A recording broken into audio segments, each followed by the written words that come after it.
भाष्य चलेगा। घटादि स्थानीयास्तु देहादि संगाता।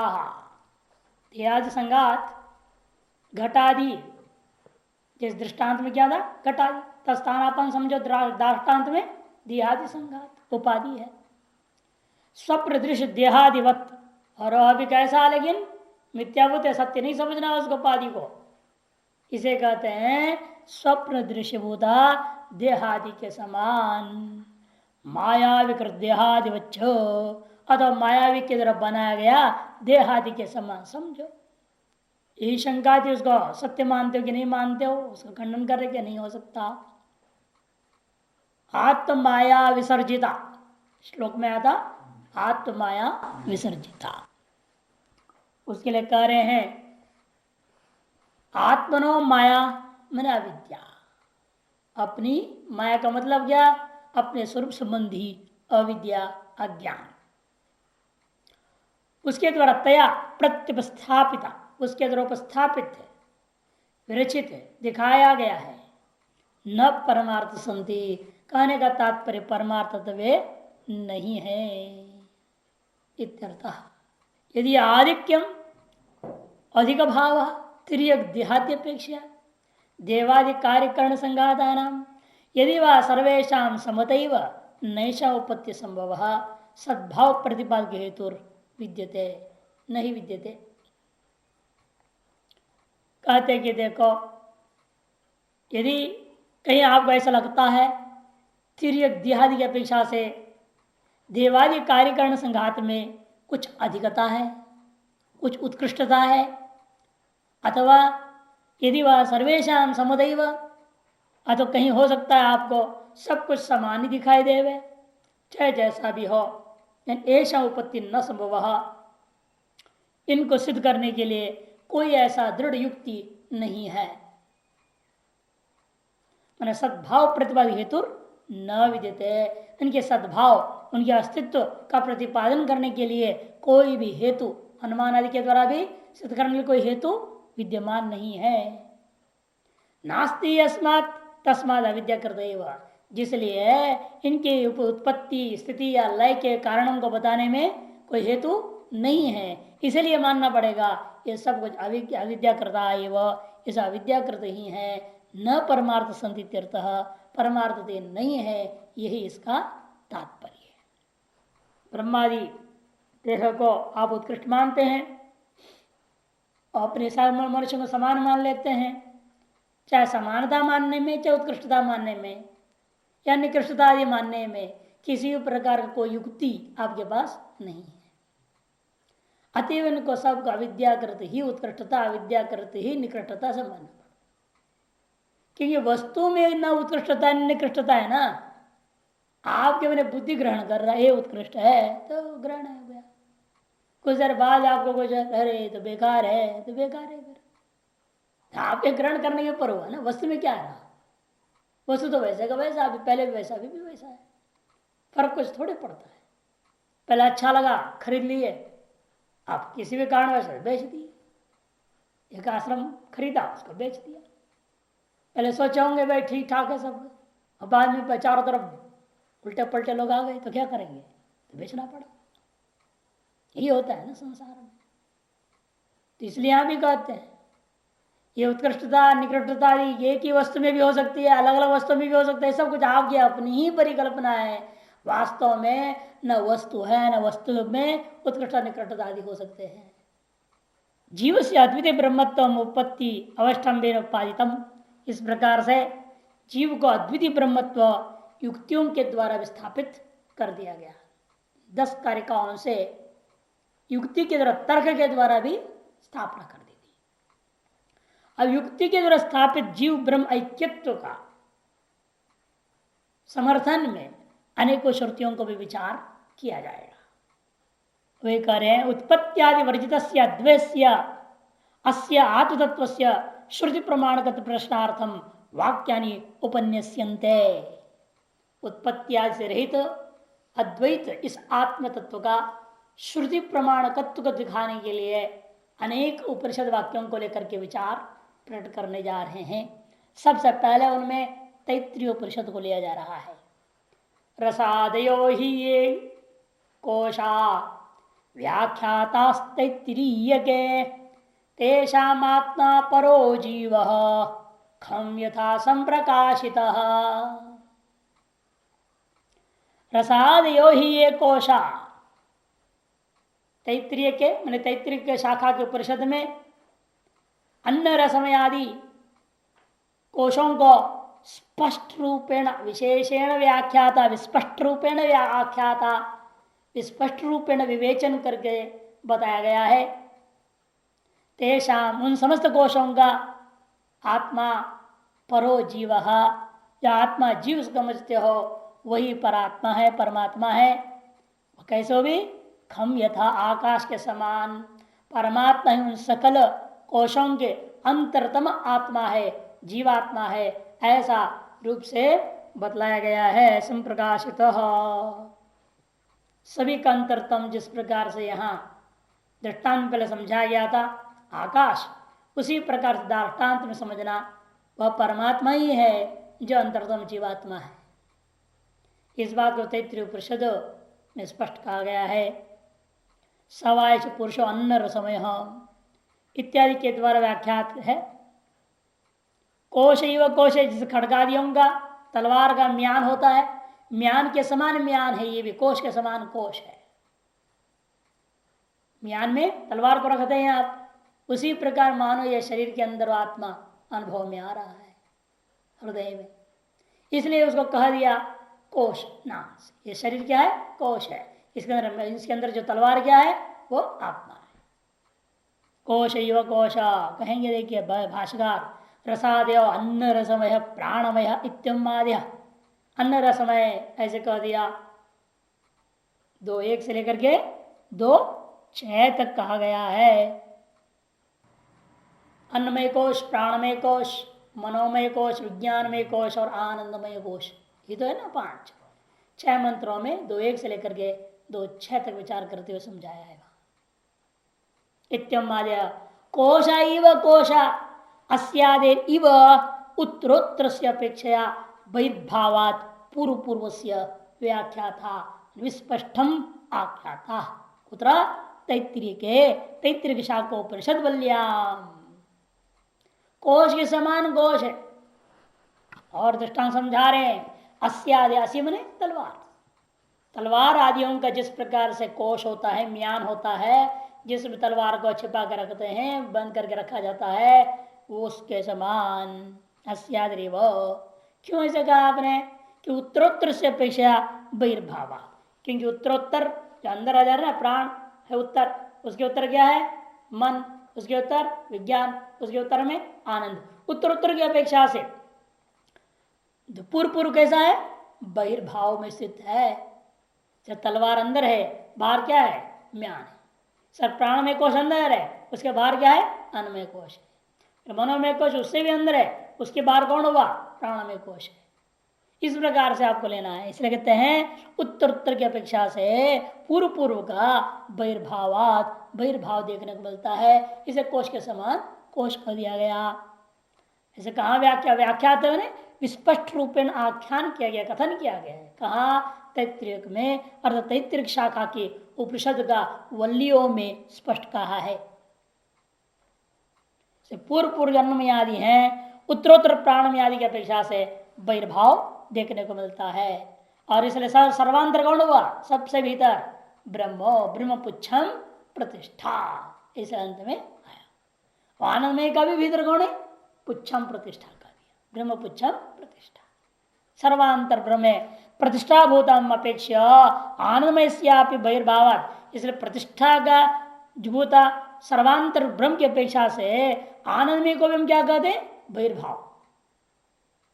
आनंदमय को भी बाहर मान लिया, वो भी कोश है। वो क्यों? उसकी प्रतिष्ठा कौन है? ब्रह्म है, वो सर्वांतर है। सर्वांतर ब्रह्म की अपेक्षा से, प्रतिष्ठाभूता ब्रह्म की अपेक्षा से आनंदमय को भी बहिर्भाव मान करके अविशेष रूपेण पंचकोशत्व कथन हुआ। तेषाम कोशानाम आत्मा, उन कोशों का आत्मा। ये न आत्मना पंचापि कोशा आत्मवंतो अंतरतमेन, जिस आत्मा की वजह से पांचों के पांचों कोश भी जो जड़ात्मक होता हुआ भी आत्मवान हो गए, चेतन वाले हो गए। क्यों? अंतरतमे न, उनके अंतरतम, एक से भी अंतरतम दूसरा, दूसरे से अंतरतम तीसरा, तीसरे से चौथा, चौथे से पांच, पांच से छठा जो अंतरतम है वह प्रतिष्ठा है, अधिष्ठान है, ब्रह्म है। स ही सर्वेशा जीवन निमित्त जीव, वही सकल जीवों का जीवन का निमित्त होने के नाते, सभी के जीवन का निमित्त होने के नाते उसको जीव कह दिया। जो अधिष्ठान भूत प्रतिष्ठा है, जिस पर पांचों कोश हैं, वो अधिष्ठान को ही जीव नाम रख दिया, ब्रह्म को ही जीव कह दिया। क्यों जीव कह दिया उसको? कि सकल उपाधियों के, सकल कोशों के जीवन का निमित्त होने से जिस क्षण वह हट गया, वह विशिष्ट रूपता मिट जाए तो क्या हो जाएगा? ये कोशों में जीवन नहीं रहेगा, सारे कोश मर गए, है कि नहीं? इसलिए तो आपने कहा ही है, किसके प्रकाश से आप देख रहे थे? सूर्य आदि के प्रकाश से। ये विलय हो जाए तो चक्षु से, चक्षु विलय हो जाए तो मन से, मन विलय हो जाए तो बुद्धि से, बुद्धि का भी साक्षी कौन है? आत्मा। ऐसे एक श्लोक वेदांत में स्पष्ट कर दिया ना, ज्योतिर ब्राह्मण के आधार पर बृहदारण्यक ने कहा, किन ज्योतिराख्या ही में कोस हो, वह कौन है वो? इत्याह पर ये आत्मा, कोई और नहीं हो जीव। इन पांचों कोशों के जिंदगी का कारणीभूत जीवन का जो निमित्त है, जो जीव है, वह कौन है? कोई कहते और कोई नहीं है, वो परमात्मा ही है, ब्रह्म ही है। पर एव आत्मा, यह पूर्वम सत्यम ज्ञान अनंतम ब्रह्म प्रकृत, जिसको जो है दो एक में, उसी 33% का दो एक में प्रतिज्ञा रूपेण कह दिया था, जो सबसे पूर्व में सबसे पहले प्रतिज्ञा रूपेण कह दिया था, सत्यम ज्ञानम अनंतम ब्रह्म, दो एक में कहा था, प्रकृत ही था प्रकरण। यस्माद् आत्मन स्वप्रम मायादिवद आकाशादि क्रमण रसादि कोश लक्षणा संगाता आत्माया विसर्जिता इत्युक्तम। इसलिए आत्मा से स्वप्न माया आदि के समान आकाश आदि क्रम से, तस्माद तस्मद आत्मना आकाश संभूत, आकाशाद वायु और अग्नि, ये तो कहा ना, आकाशाद वायु, वायु और अग्नि, अग्निराप अद्भ्य पृथ्वी इत्यादि सब कहा गया है वहां पे। आकाश आदि क्रमेण रसादि कोश लक्षण संगाता, अन्न रसादि अन्नमय कोश, प्राणमय, मनोमय, विज्ञानमय, आनंदमय रूपा कोशात्मक संघातों का वर्णन हुआ 2:1 से 6 तक। 2:1 का शुरू में सत्यम अनंतम ब्रह्म, 2:1 में ही अन्नमय कोश के लिए शुरुआत कर दिया था, वहां से शुरू करके 2:6 तक आपका आनंदमय कोश का वर्णन हुआ, जिसको यही पूर्व कारिका में 10वीं कारिका में क्या कहा था?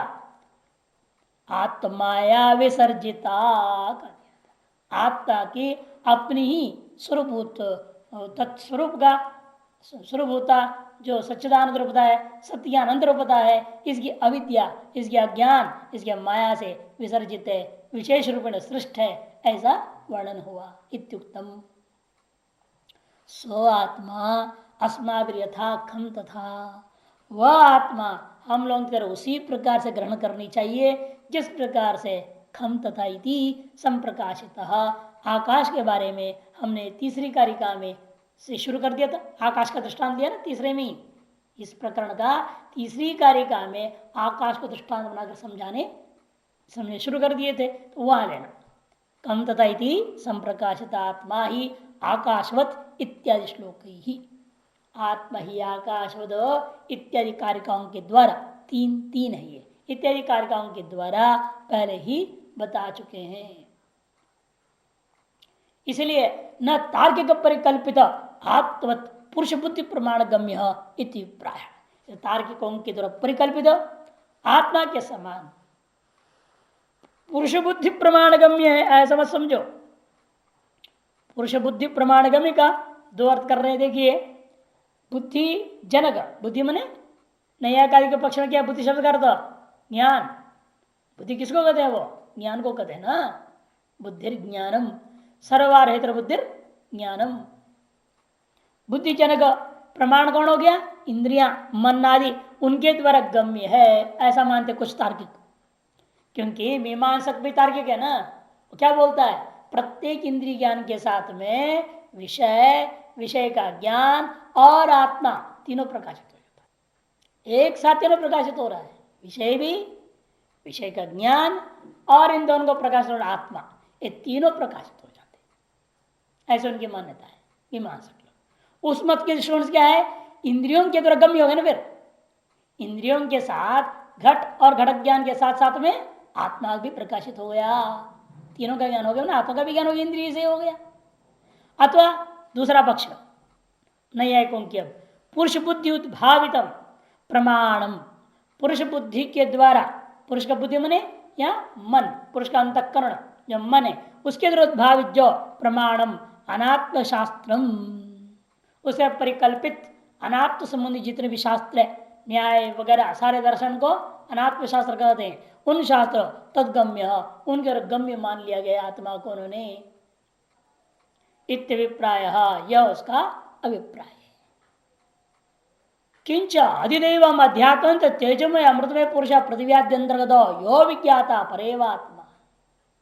इतना ही नहीं, आप बृहदारण्यक उपनिषद को ले रहे हैं, मनुष्यो हम, प्राण्यम, प्रमाता हम, कर्ता हम, भोक्ता हम इति पंचानाम विशिष्टानाम यद एकम स्वरूपम अनुगतम प्रत्येक चैतन्यम तद ब्रह्मैव इति जीव परिवर ऐक्य तैत्रीय श्रुते है तात्पर्य मुक्त्वा तत्रैव बृहदारण्यक श्रुतेरपि तात्पर्यमाह द्वयोर इत्यादि।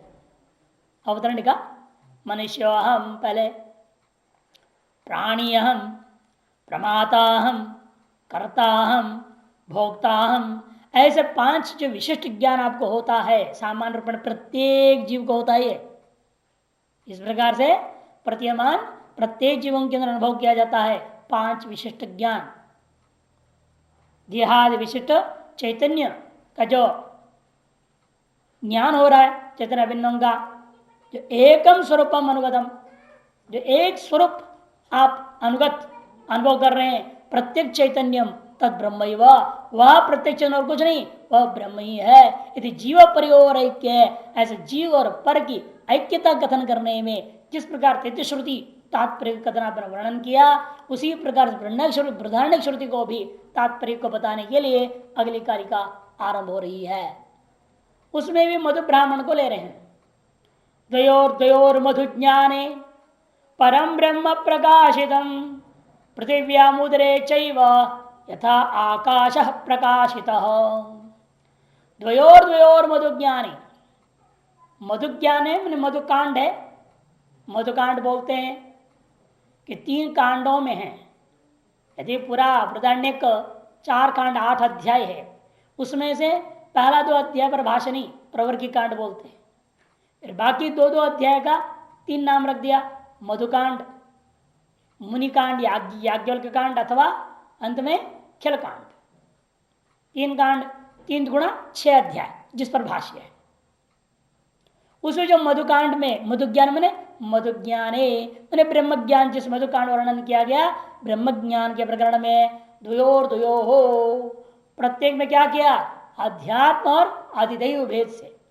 अध्यात्म में अंतर्यामी को बता दिया सर्वांतरतम क्या है, इस आदिदैव में भी सर्वांतरतम बताते हैं। इस तरह से लोक में जैसे ही पृथ्वी और उदर में एक ही आकाश अनुमान से बतलाया गया, आकाश प्रकाशित। इसी पृथ्वी में बाहर में क्या है जो आपको दिख रहा है, महाआकाश दिख रहा है। जैसा वैसे पेट के अंदर में भी एक सामान्य आकाश है। जो पृथ्वी आदि बाहर में है वही पेट में है, एक ही आकाश अनुमान से आप निश्चय करते हैं। उधर के अंदर भी पानी हम डाल रहे हैं, जब पानी डाल रहे हैं आकाश है ना, नहीं तो कैसे अंदर चला जाएगा।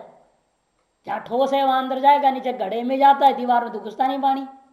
दीवार और पानी छोड़ोगे तो क्या होगा, पाइप लगाओगे तो उल्टा मारेगा वो, और घड़े में पाइप डालोगे तो भर जाता है।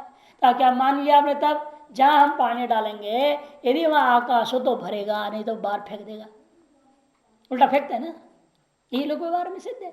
इस लोक के रन ने निर्णय ले लिया, यथा अस्मिन अस्याम पृथिव्याम बाहर बहि महाकाश अस्ति तद्वत् अस्मिन शरीर उदरे आकाश अस्ति जले न पूर्णा, हेतु है जल से पूर्ण होने से, यथा घट घटाकाश वक्त। इस प्रकार से आपने जैसा लोक निर्णय लेते हो उसी प्रकार यहां पर भी क्या कर रहे हैं बृहदारण्यक उपनिषद में मधु ब्राह्मण के अध्यात्म और अधिदैव इन दोनों स्थलों में एक ही ब्रह्म प्रकाशित किया गया। एक ही ब्रह्म, जैसे एक ही आकाश बाहर और पेट में, उस एक ही ब्रह्म अध्यात्म और अधिदैव में सर्वत्र है, ये स्थापित किया है। उसे भी स्थापित निश्चय हो गया ये जीव क्या है, ब्रह्म ही है।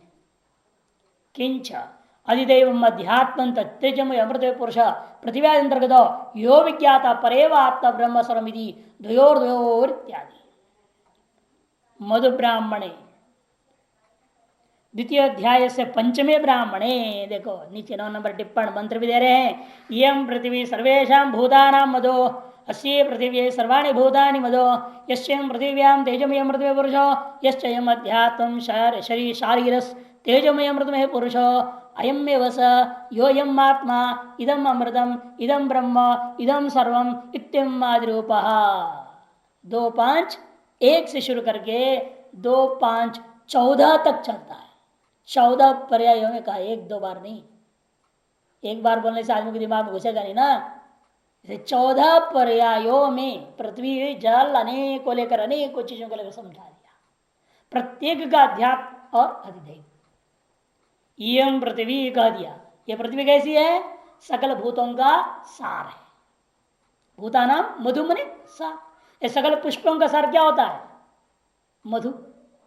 मध मध बोलते ना मराठी में, शहद मध बोलते, हिंदी में शहद बोलते, संस्कृत में मधु कहा जाता है। सकल भूतों का सार क्या है, ये पृथ्वी। पृथ्वी सर्वाणि भूतानि मधु, और पृथ्व्या और पृथ्वी का भी सकल भूत क्या है, सार है। क्योंकि पृथ्वी का सार आप कैसे हो गए, क्योंकि पृथ्वी में बनता है चावल दाल सब, ऐसा खा पी करके आप बन जाते हो, उसके सार के समान आप सार हो गए। दोनों तरह हो गए ना। सकल भूतों का सार पृथ्वी, हमारे कर्म की वजह से पृथ्वी टिकी है। हम लोग के कर्म की वजह से पृथ्वी टिकी है। जिन्हें हम लोग कर्म खत्म हो जाएगा पृथ्वी विस्वाह प्रलय हो जाएगा। सकल जीवों का कर्म भोग जिस समय समाप्त हो जाएगा उस समय सब प्रलय हो जाएगा। से भूतों का सार पृथ्वी और पृथ्वी का सार भूत, दोनों में थोड़ी अंतर है। जो भूतों का सार पृथ्वी जब कहेंगे कर्म की दृष्टिया, और पृथ्वी का सार भूत कहेंगे खाने पीने के बन गए ना ये सब हट्टे घट्टे, इसके दृष्टिकोण दोनों तरफ से है मधु। यश्चयं पृथ्व्याम तेज में अमृत पुरुष, इसलिए इस पृथ्वी में जो तेज में अमृत पुरुष का अभिमानी देवता है, और जो आप अध्यात्म में शारीर जो शरीर के अंदर विद्यमान तेज में अमृत पुरुष है, अयम में वस वही यह है, कोई दूसरा नहीं। यो यम आत्मा, जो यह आत्मा है, यह अमृत है, यही ब्रह्म है, यही सब कुछ है। इत्यम आदिरूप से वहां समझाया गया है। उसको भाषण में किंच और भी बात सुन लो, हाँ केवल तैत्रीय में नहीं बृहदारण्यक में भी कहा गया है। अधिदैव अध्यात्मंच, अधिदैव और अध्यात्म। अधिदैव कौन है, पृथ्वी को लेकर के बताया गया, और अध्यात्म क्या है, शरीर को लेकर के। इसमें जो अनुभव में आ रहा है आपको तेजमय अमृतमय पुरुष पृथ्वी आदि अंतर्गत हो, यो विज्ञाता पृथ्वी आदि के अंतर्गत जो तेजमय पुरुष है, और शरीर के अंतर्गत जो तेजमय पुरुष विज्ञाता है, परेव आत्मा ब्रह्म सर्वमिति, और पर ब्रह्म परमात्मा ही है, वही सब कुछ है। द्वयोर आद्वैत ख्यात, कहां तक कह रही है, 2 भागों में, जब तक द्वैत समाप्त न हो जाए। परम ब्रह्म प्रकाशितम, अद्वैत ख्यात परम ब्रह्म प्रकाशित। अद्वैत ख्यात का भी अर्थ कर रहा है, देखो द्वैत कालीन ब्रह्मोपदेश। देखो कि ब्रह्म का उपदेश भी कब होता है, द्वैत कालीन है। जब तक ये गुरु शिष्य भेद बुद्धि है, और जब तक आपको लगता है मैं अज्ञानी हूं मुझे पढ़ना चाहिए, तब तक ये सब कुछ चल रहा है। वही करे जब तक ब्रह्मोपदेश द्वैतकालीन तदानी, तब तक द्वयोर्द्वैती द्वैतोक्ति, इसे तब तक ये द्वैतोक्ति है। द्वैतोक्ति जो है अवरुद्ध नहीं है, अवरुद्धा सापी अनुवाद रूपा, क्योंकि ये भी अनुवाद है। जो अज्ञानी को दिखाई दे रहा है उसको अनुवाद करके श्रुति कर रही है, नहीं तो वास्तव में न अध्यात्म है, न अधिदेव है, न कुछ भी नहीं, पैदा ही नहीं हुआ जगत, न पुनः प्रतिपादिका। इसलिए ये अनुवाद रूप होने के नाते ये मत सोचिए ये कोई अपूर्व विधि करके वास्तविक सत्यता कथन किया जा रहा है इन उपाधियों में। बाधात प्राक अवस्थितम अध्यारोपकालीनम एवं, क्योंकि बाध से पहले अवस्थित होने के नाते ये सब अध्यारोपकालीन है। द्वैताम द्वयोर्दरिति अनुद्यते न तो मोक्ष काले भी तो सत्व विवक्षित है, मोक्ष काल के अस्तित्व का कथन करना इष्ट नहीं है। किंतरी तत्र प्रतिपादिशितम, फिर वह क्या प्रतिपादन करना इष्ट है? आद्वैत परम ब्रह्म प्रकाशितम, भाष्यकार कहते हैं, इसलिए वहां क्या उपदेश है? परम ब्रह्म ही प्रकाशित है उन सकल कथन के द्वारा। वह कहा है दो भागों में प्रकाशन किया गया ब्रह्म को? इत्याह ब्रह्म विद्याख्यम मधु, मधु क्या चीज है? ब्रह्म विद्या का दूसरा नाम मधु है। अमृतम मन अमृतत्वम, इसका नाम मधु क्यों पड़ा? मोद हेतु तत् मधु, आनंद का कारण होने से इसको मधु कहा गया। शहद भी आनंद का कारण है, कड़वी दवाई है, शहद के साथ तो बड़ा बच्चा प्रेम से ले लेता है, आनंद का कारण हो जाता है। वैसे भी शहद शरीर के लिए बहुत ही अच्छी मानी गई अनेक प्रकार से। विज्ञायते यस्मिनिति मोद हेतुत्वात्, विज्ञायते यस्मिनिति मधु ज्ञानम, और ज्ञान होता है जिसमें, इसे उसको ज्ञान भी कर दिया। मधुत्व और ज्ञानत्व दोनों, मोदन का कारण होने से मधुत्व है, और जिसको पढ़ने पर आपको उस ब्रह्म का ज्ञान हो जाता है, इसे उसको ज्ञान शब्द से भी कह दिया। मधु ब्राह्मणम, कहाँ होता है मधु ज्ञान? मधु ब्राह्मण को पढ़ने से। मधु ब्राह्मण कौन सी है? द्वितीय अध्याय पंचम ब्राह्मण को मधु ब्राह्मण कहते, 2-5 को। तस्मिन् उसमें मधु ज्ञाने माने मधु ब्राह्मणे, बृहदारण्यकोपनिषद द्वितीय अध्याय पंचम ब्राह्मणे, ऐसा अर्थ समझ लेना। किमिव, किसके समान वर्णन किया गया वहां? कहते पृथिव्या उदरे चैव यथैक आकाश हो, जैसे पृथ्वी में और उदर में एक ही आकाश होता है, अनुमान न प्रकाशित, अनुमान कर प्रकाशित कर लिया जाता है, तदलोक में तद्वदित्यर्थ, ठीक उसी प्रकार से आनंद के समझा रहे। शब्द से क्वचित आश्रितम रूपवदनुमीयत है। पहले पृथ्वी में आकाश आदि का वर्णन कैसे हुआ? शब्द से क्वचित आश्रितम रूपवदनुमीयते, शब्द को कहीं ना कहीं आश्रित है ऐसा आपको अनुमान करना पड़ता है रूप के समान।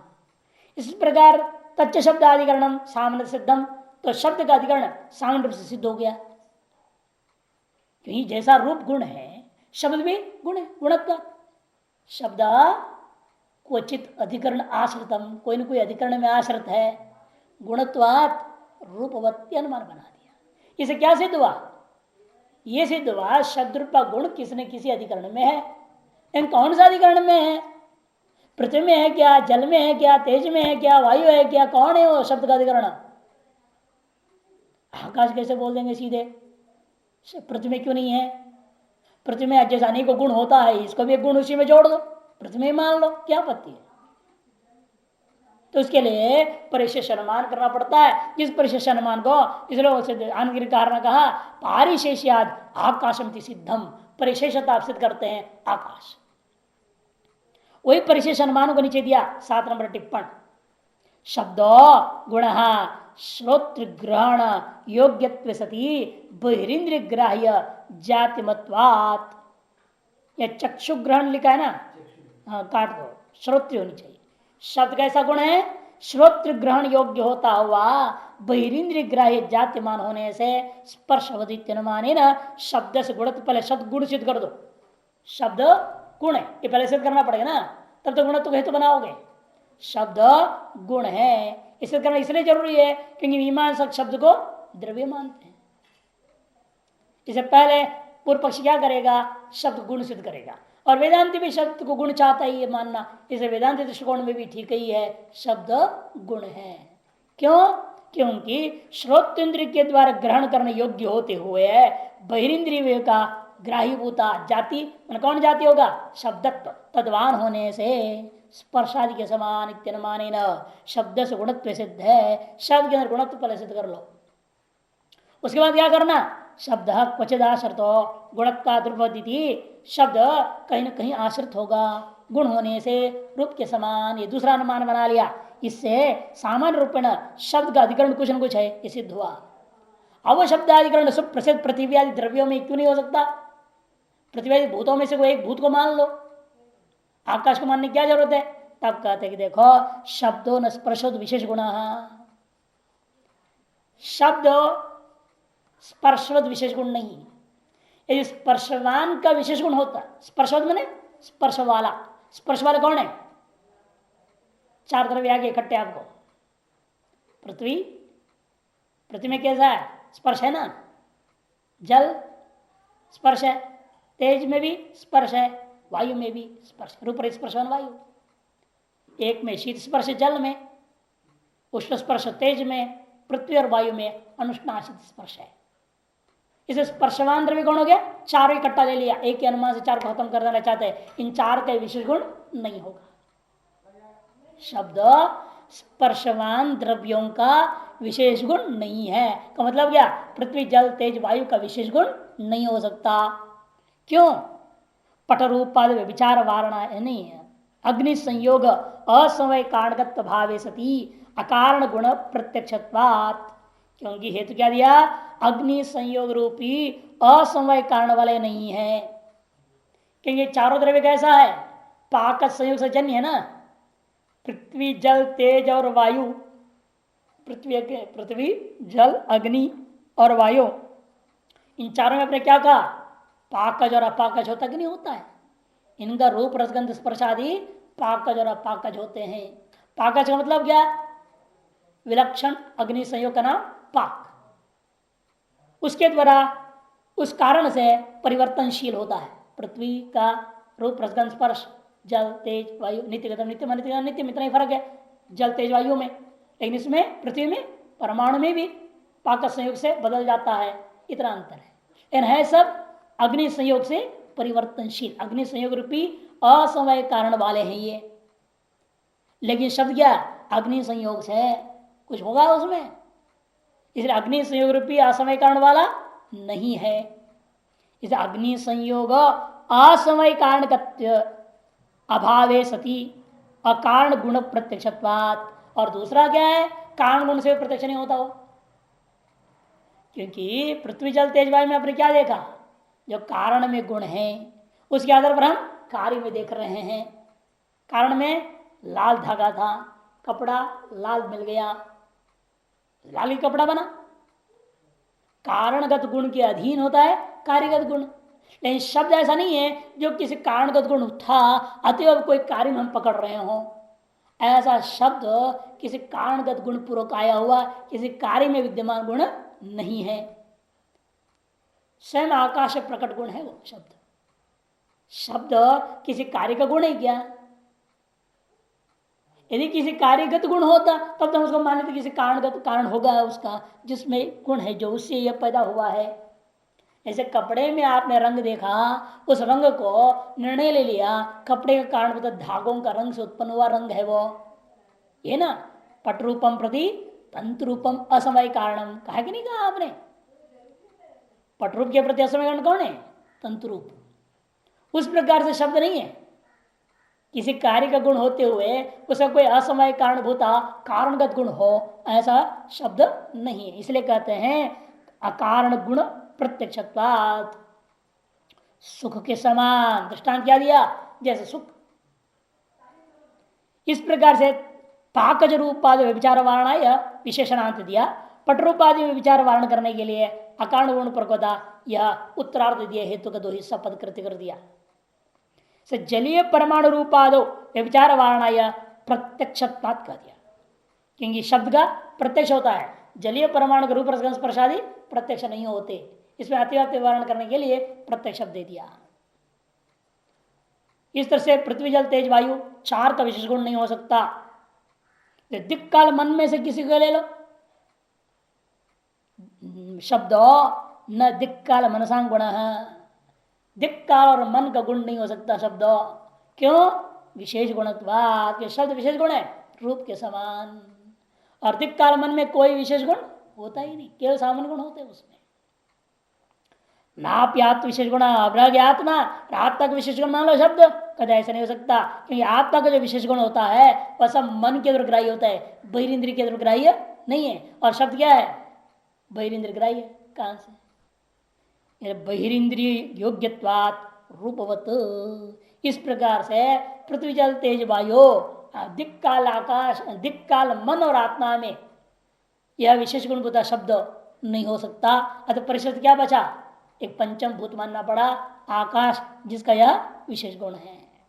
इतने शब्दाधिकरणम नवमम द्रव्यम गगनात्मकम सिद्धम। इस प्रकार से शब्द का अधिकरण कोई नौवा मानना पड़ा, जिसका नाम है गगनम, आकाश। उसी प्रकार यहां पर भी मानना पड़ेगा। इन सकल अधिभूत और अधिदैवंगा, अधिष्ठान भूत, अधिकरण भूत, इन सब में चेतनता देने वाला, इन सब में जो विद्यमान तेज में, अमृत में पुरुष और कोई नहीं है, ब्रह्म ही है।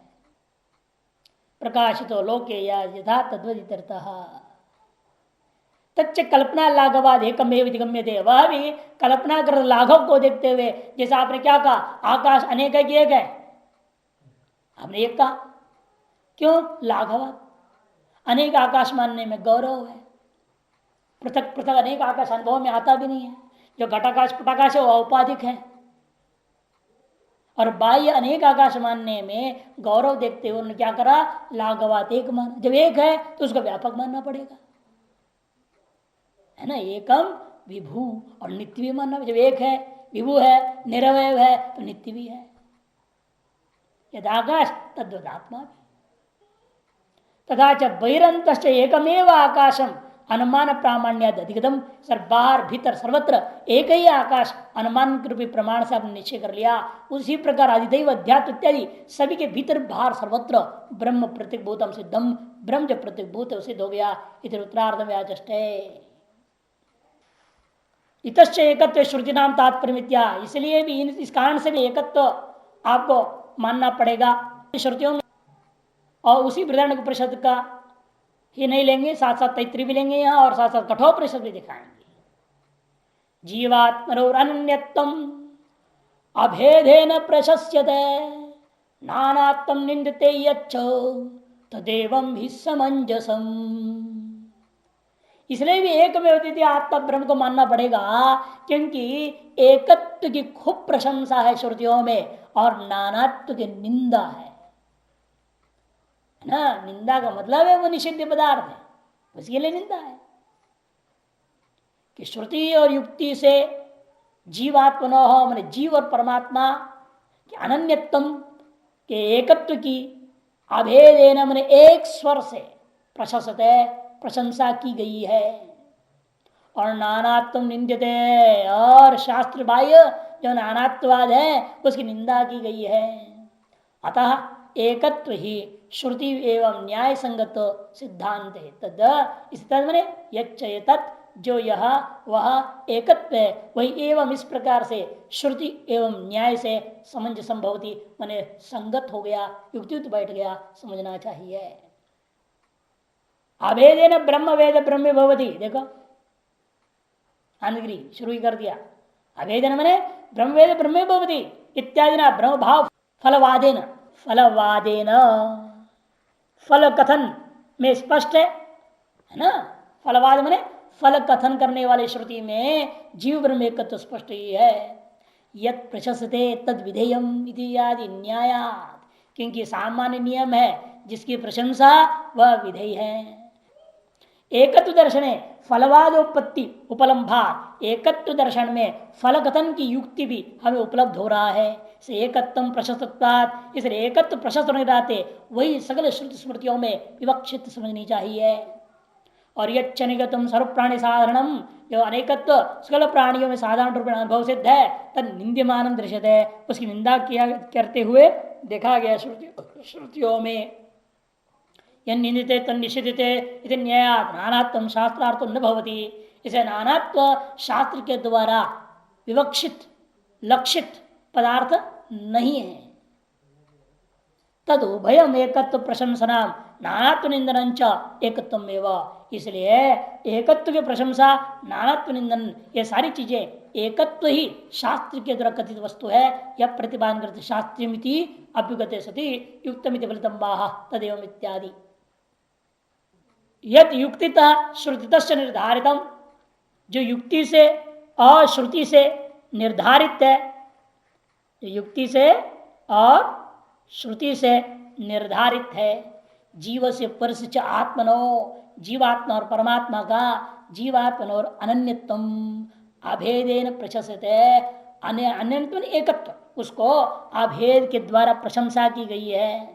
माने एक रसत्वेन, फलवादों के द्वारा एकत्वेन उसकी प्रशंसा की गई। स्थूयते किनके द्वारा? शास्त्र के द्वारा, श्रुति के द्वारा और व्यासादिभिश्च, व्यासादियों के द्वारा भी। व्यास पराशरादिभिश्च वेदार्थम व्याचक्षाणैर एकत्वम स्तुयते। केवल नहीं, व्यास जी, पराशर इत्यादि लोग भी अपने अपने स्मृति ग्रंथों में भी खूब अच्छी तरह से एकत्व स्तुति के। वासुदेव सरमिति समहाता सोर्लभ गीता, अहम हरीश्वरमिदम जनार्दनो नान्य तक कारण कार्य जातम, मैं ही हरि हूं, यह सब कुछ सर्वमिदम जनार्दन, ये सब कुछ जनार्दन ही है, नारायण से अलग कुछ नहीं। नान्य किंचित तथा कारण कार्य जातम, उससे अलग कोई कार्य कारण समूह नाम का वस्तु संसार है नहीं। इत्यादि वाक्य रीत्या हरिरेव जगत जगदेव हरि, हरि तो जगतो नहीं भिन्न तनु, कहा कि नहीं? कहा इसलिए कोई भेद नहीं है। भ्रांति से दिख रहा है ना, जब भ्रांति से वस्तु उससे भिन्न, वो भिन्न कहां से होगा? अधिष्ठान से। या सर्प अपने अधिष्ठान रज्जु से भिन्न नहीं होता। सर जगत जो भ्रांति है उस अधिष्ठान हरि से भिन्न नहीं हो सकता। इसलिए बातें सब कही जाती है। मान करके ये दिखाई दे रहा है हरि से भिन्न वह भ्रांति है। भाष्य यदि, लेकिन जो सभी का अनुभव रहा है, मैं अलग आप अलग, सब अलग अलग है। यच्च सर्वप्राणी साधारण स्वाभाविकम शास्त्र बहिष्कृत ही कुतार्किक विरचितम नानात दर्शनम निंद्यते। और जो सर्व प्राणियों की अज्ञानी जो सामान्य है, सभी के अनुभव सिद्ध जो स्वाभाविक शास्त्र से बहिष्कृत कुतार्किकों के द्वारा विरचित नानात्व दर्शन है, उसकी निंदा की गई श्रुतियों में।